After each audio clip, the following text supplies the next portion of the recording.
Kami mengajak kepada kaum muslimin dan muslimah dimanapun berada untuk berinvestasi akhirat bersama-sama patungan membangun masjid dan asrama pondok pesantren Darul Ilmi Malik Ibn Rabi'ah yang dikelola oleh Ustaz Muhammad Malik Al-Athari dan asatidz sunnah yang lainnya. InsyaAllah ta'ala berkah dunia akhirat. Barakallahu fikum. Saya akan membahas tentang ada satu kasus yang viral ketika Yazid Abdul Qadir Jawas meninggal. Lalu jamaah Wahabi datang ke kuburan dia. Saya akan membahas tentang ada satu kasus yang viral ketika Yazid Abdul Qadir Jawas meninggal. Lalu jamaah Wahabi datang ke kuburan dia dan solat di kuburan itu. Bisa orang ahli sunnah doa di kuburan tersebut, meminta kepada kuburan, melakukan syirik, baik syirik besar, syirik kecil. Itu banyak Wahabi yang bilang, Pak, termasuk orang yang disolatkan oleh orang Wahabi tadi itu. Banyak videonya, Pak. Itulah musibah di Pekanbaru Riau saat ini. Sudah banyak masjid-masjid Wahabi, sekolah Wahabi berdiri. Orang Riau tak peduli. Lama-kelamaan nanti jangan-jangan dirubah ahlu sunnah dengan Wahabi. Mulai sekarang, Pak, pedulilah, Pak. Jangan sampai Al-Badar itu terulang lagi di Rumbai. Masa sekitar Al-Badar banyak masjid berdiri juga Al-Badar? Kemana orang Rumbai ahlu sunnah? Masa 70 tahun ibadah, 60 tahun, 50 tahun ibadah, tiba-tiba sesat, enggak sesuai sunnah, bid'ah. Mereka, Bapak Ibu perlu tahu, Wahabi itu beragama. Dia bilang kami ikut mazhab yang empat, kami ikut ulama salaf mana yang sahih. Bukan, mereka dalam beragama mengikut ajaran sesuai selera mereka. Kalau dibandingkan Imam Syafi'i dengan Ibnu Taimiyah, Imam Syafi'i salaf, meninggal 204 Hijriah, Ibnu Taimiyah meninggal 728 Hijriah. Ibnu Taimiyah bukan salaf. Kalau ada yang bilang Ibnu Taimiyah salaf, itu dusta. Kata orang Wahabi, itu enggak sampai amalan orang hidup untuk orang mati, enggak manfaat. Tapi solat mereka di kuburan Yazid Abdul Qadir Jawas membantah ucapan mereka. Kalaulah solat mereka tak berguna, mereka enggak akan solat, Pak. Tapi mereka yakin solat itu berguna untuk Yazid, maka mereka solat di situ. Saya tanya, Pak, yang solat itu orang hidup orang mati itu? Jawas yang disolatkan dah mati? Sepakat ya? Kira-kira masih berlaku enggak tuh amalan orang hidup tak sampai pada orang mati? Dibantah oleh perbuatan mereka. Nanti diralat lagi. Sering orang Wahabi bilang itu, dulu enggak tahu dalil, sekarang dah tahu dalil. Dulu ketika enggak tahu dalil beramal dengan apa? Katanya beramal mesti dengan ilmu. Enggak tahu dalil kok berilmu. Kalau tahu dalil, beramal dengan dalil itu dengan ilmu. Dulu enggak tahu, sekarang tahu. Berarti dulu enggak dengan ilmu beramal. Orang enggak boleh gitu, dia boleh. Memang agama ini khusus untuk orang Wahabi saja. Memang untuk orang Wahabi ada kekhususan? Enggak. Bismillahirrahmanirrahim. Assalamualaikum warahmatullahi wabarakatuh. Alhamdulillah hamdan katsiran thayyiban mubarakan fi kama yuhibbuna wa yarda. Wassalatu wassalamu ala Rasulillah wa ala alihi wa ashabihi wa man tabi'ahum bi ihsanin ila yaumil wa ba'd.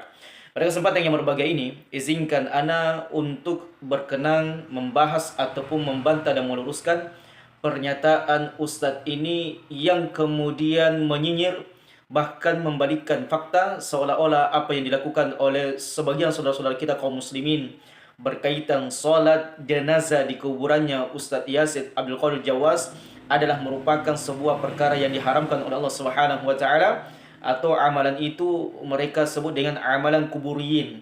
Jadi ada sebuah kebohongan dan kedustaan, bahkan framing bahwasanya ternyata Salafi Wahabi juga kuburiyun. Ya, yang mungkin zaman rahmatullah jalla jalalu, mereka ini kemudian sakit hati dengan statement-statement beberapa asatidzah yang sering menyinggung amalannya aswaja, khususnya para sufi, mereka yang sering mengagungkan kuburan dengan melakukan ritual-ritual tertentu di kuburan tersebut atas nama tawassul dan tabarruk. Dan diantara mungkin ustadz atau orang tua kita yang sangat kencang, yang sangat tegas menjelaskan permasalahan ini dengan terang menerang di momen kajian-kajian beliau adalah ustadz kita, orang tua kita, Ustadz Yazid Abdul Qadir Jawas rahimallahu anhu rahmatan wasi'ah wa ghafarallahu manu wa karami, yang kemudian mereka di momen tersebut yaitu ketika kaum muslimin sholat jenazah di kuburan beliau, rahimallahu anhu rahmatan wasi'ah wa ghafirallahu liman wa karami, kemudian mereka memframing dan mendustakan amalan kaum muslimin tersebut seolah-olah apa yang mereka lakukan adalah sholat 5 waktu atau sholat sunnah-sunnah yang lainnya. Maka kita akan jelaskan jamaah rahmatullah secara ringkas maupun terperinci dengan dalil-dalil yang ada. Baik, berkaitan dengan sholat di kuburan, ini ada dua amalan dan ada dua hukum yang muncul. Yang pertama, jamaah rahmatullah, kalau seseorang sholat sunnah ataupun sholat wajib di kuburan, maka hukumnya adalah tidak boleh dan hukumnya haram sebagaimana dalil-dalil yang sahih dari Nabi SAW. Sebagaimana jamaah rahmatullah jalla jalaluh, sebuah hadis riwayat Muslim dari Abi Mathad Al-Ghanawi qala Rasulullah sallallahu alaihi wasallam la tajlisu 'ala al-qubur wa la tusallu ilaiha ilaiha. Nabi SAW mengatakan, janganlah kalian duduk-duduk di kuburan dan janganlah kalian solat di atasnya. Maka dari dalil ini jamaah rahmatullah riwayat Muslim menekankan kepada kita hukum solat di kuburan tertentu atau kuburan umum atau apapun bentuknya kuburan tersebut, maka ini tidak boleh, tidak sah solatnya seseorang solat di kuburan, apakah solat wajib maupun solat sunnah. Dan ini banyak sekali di antara kaum muslimin yang menjadikan kuburan tersebut sebagai masjid. Kemudian mereka mengagungkan kuburan tersebut dengan keyakinan kuburan ini adalah kuburan wali tertentu, kuburan orang-orang soleh tertentu, kuburan orang-orang yang memiliki keberkahan, memiliki perwalian di sisi Allah Subhanahu wa taala. Maka siapapun orangnya yang meninggal, maka seseorang tidak boleh sholat di kuburan tersebut. Ataukah misalnya seseorang tahu bahwasanya di masjid itu ada kuburan, maka tidak boleh seseorang sholat di tempat tersebut selama di kuburan tersebut selama di masjid tersebut terdapat kuburan, apakah di sisi kanan kirinya, depannya atau di belakangnya. Selama kuburan tersebut berada di wilayah di dalam masjid, maka masjid ini tidak boleh, tidak sah seseorang sholat di dalamnya. Terlepas dari khilaf di antara para ulama, tetapi itulah yang kami ikuti, itulah yang kami yakini. Maka dalam ayat hadis ini, Nabi SAW menegaskan kepada kita, tidak bolehnya seseorang sholat di perkuburan, apakah sholat wajib maupun sholat sunnah yang lainnya. Dan juga di antaranya, Nabi SAW bersabda, bahwasanya al-ardu kulluhu masjid illa al-maqbarah wal hammam, bahwasanya bumi semua daratan bumi maka boleh jadikan tempat sujud, illa al-maqbarah wal hammam, kecuali kuburan, begitu pula dengan hammam. Jadi semua tempat yang ada di dunia ini yang kita pijak, yang kemudian kita berjalan di atasnya, selama bukan masjid dan hammam atau tempat kotor yang lainnya, tempat najis yang lainnya, maka permukaan bumi seluruhnya bisa kita gunakan untuk tempat sujud, beribadah kepada Allah Jalla Jalaluh. Maka dalam perkara ini jamaah rahmatullah, solat di kuburan tertentu ataupun kuburan umum, maka hukumnya haram dan tidak boleh seseorang melakukannya. Taib, kemudian bagaimana dengan solat jenazah? Yang sebagian besar kaum muslimin tertinggal untuk melaksanakan solat jenazah. Misalnya kemarin kita dapatkan di masjid yang seyogyanya Ustaz Yazid Habib rahimahullah anhu rahmatan wasi'ah wa ghafara liman wa karami, disolatkan jenazahnya, itu ternyata membludak. Sementara pelayat jenazah beliau itu semakin kemari, semakin waktu menjelang sholat jenazah itu semakin membludak dan semakin banyak. Bahkan mereka tertinggal untuk melaksanakan sholat jenazah. Sehingga ketika jenazahnya Ustaz Yazid sudah dikuburkan, maka mereka pun tertinggal padahal mereka ingin mensolatkan jenazah Ustaz Yazid rahimahullah anhu rahmatan wasi'ah wa ghafara liman. Kemudian mereka sholat jenazah di kuburannya Ustaz Yazid. Bagaimana hukumnya? Maka sholat jenazah bagi orang yang tertinggal mensolati jenazah orang lain, maka boleh baginya sholat jenazah di kuburannya. Kenapa? Karena Nabi SAW juga melakukan hal tersebut. Jadi yang dilarang tadi melaksanakan sholat 5 waktu ataupun sholat sunnah di kuburan. Adapun sholat jenazah untuk si mayit di kuburannya yang sudah dikuburkan di tempatnya, maka ini boleh.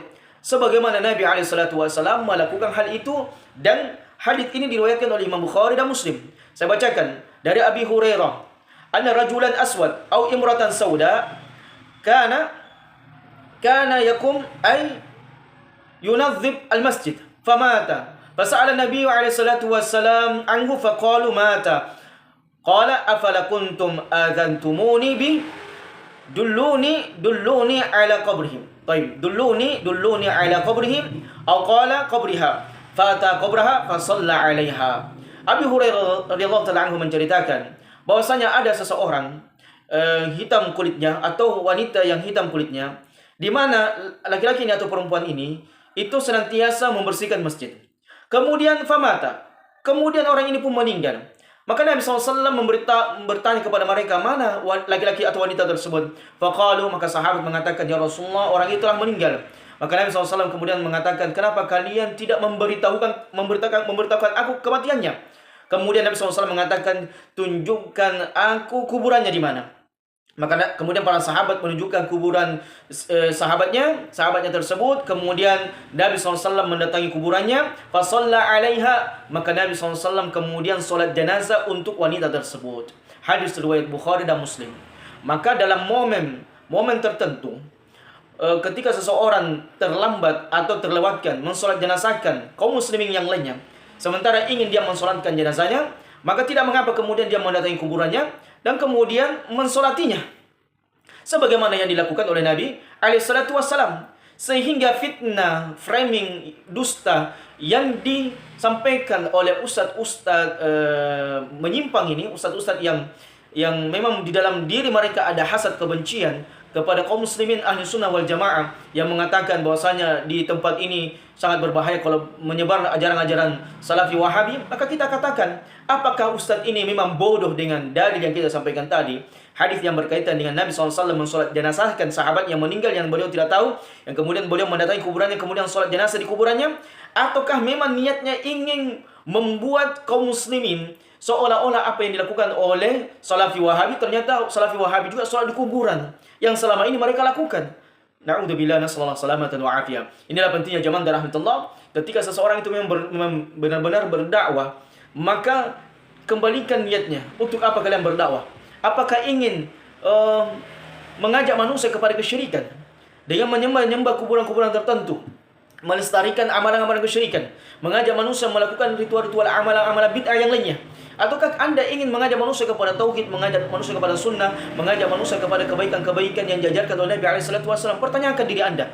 Jadi jangan kemudian membuat seolah-olah apa yang dilakukan oleh sebagian kaum muslimin solat jenazah di kuburan itu adalah merupakan sebuah perkara yang haram, perkara yang terlarang, padahal Nabi SAW yang melakukannya sendiri. Nabi SAW yang melakukannya sendiri.